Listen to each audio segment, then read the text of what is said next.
This position looks like your hair? At least I have some. You're bald, you bozo. Diddle daddle, diddle daddle, diddle daddle, diddle daddle, daddle. He is up 70 minutes on the clock. 1 hour and 10 minutes for the numerically struggling folks. How do you prevent that? How do you prevent black from playing knight c6? You can offer him 20 bucks. 50 bucks, depending on his price. And white cannot take the pawn on f7, which is very frustrating. So since you can't take the pawn on f7, because it's defended, white takes the pawn on f7 and loses the rook. Just shuffling your pawns back and forth. You leave a super GM in a room unattended, what are they gonna do? h4! Knight to h1 is an absurd idea, and Hikaru was getting some serious cred from Stockfish. Like, you know, Stockfish was like, my man! And now we have a typical Italian, where white tries to do stuff over here, and black, you know, oh, you think you're a wise guy. I love the Vienna. I always win with the Vienna.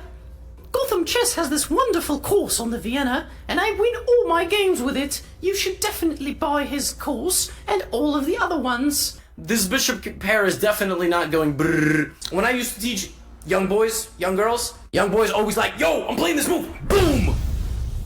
They lose all their pieces. Girls are always like, a little sus of everything. They're always like, is that hanging?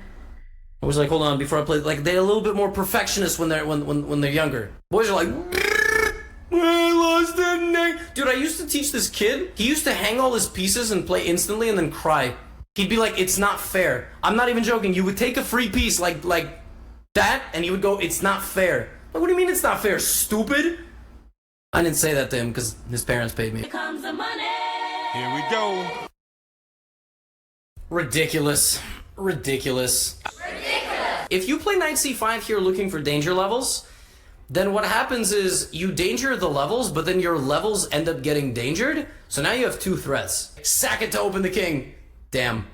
Sack it to open the king. Yo, what are you doing? What is this? You gonna go give the king a smooch? Bro, where are you going? You trying to glitch off the map? Participate. All the pawns are gone. The pawn is being lost. Both pawns are down. But you win one for yourself and it's still completely equal. He hung his knight, but he hung the pawn. It's a draw. It's a draw. But he hung the fork. He hung the fork and you won. Oh, God. That was not chess. That was the Hunger Games. Y'all both were bleeding. Just bleeding. Broken limbs, crawling through the forest. That was survival. No one won that game. One man didn't die that day. a4, a3, black just wins the game. That's not gonna happen because Fabi saw rook a4 and he liked it. Because I shoved my horse down his throat. And Duda plays bishop f5. He's played this a lot. If you check the database, it's like Я не помнящий is threatening checkmate on move 13 of the candidates. And an absolutely shocking turn of events, Dingley Wren sees the mate, allowing a check because his king is completely safe on f7, gives the kiss to the knight. Yeah, what are you gonna do, horse? Я не помнящий took off his suit, unbuttoned a couple of buttons on his shirt, rolled up his sleeves, got up and went.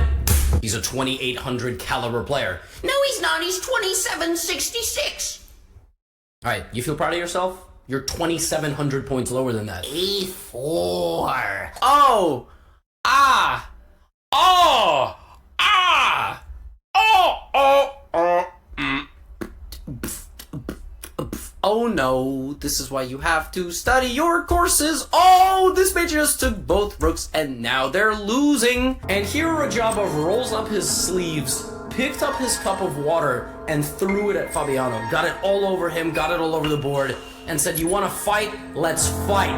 And then he castled long. White's entire army is asleep in their bunker, while the queen is off wandering in the mountains like picking berries. I don't want to trade knights. Queen e6. Knight c7, just winning on the spot. Ah. Now, the point of knight to h4 is obviously that he wants to go to g6 and sneak in and take the rook, not being noticed by these two pawns. Black is desperately defending the king from an attack on the dark squares, and this bishop's like, I only see the light squares, woohoo! Bishops and the rook butchered the king to death. But why is the rook staring into the knight's butt? The rook is a weirdo, dude. There's a king over there. You take it, rook c1, rook c1, rook c1. Black is down 18 points of material, which I'm sure you're familiar with. There is literally no situation where you would need a bishop. Or is there?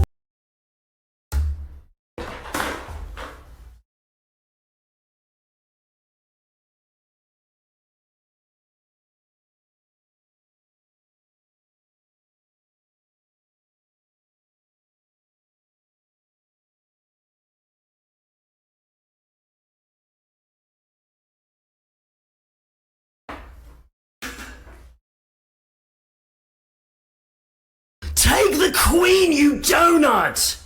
The whole point of the game is to take the queen and checkmate! Well, Stockfish says it's minus 0.6. Yeah, but you're gonna have diarrhea and, like, forget about what Stockfish says. Oh. Alright. Bird opening, here we go.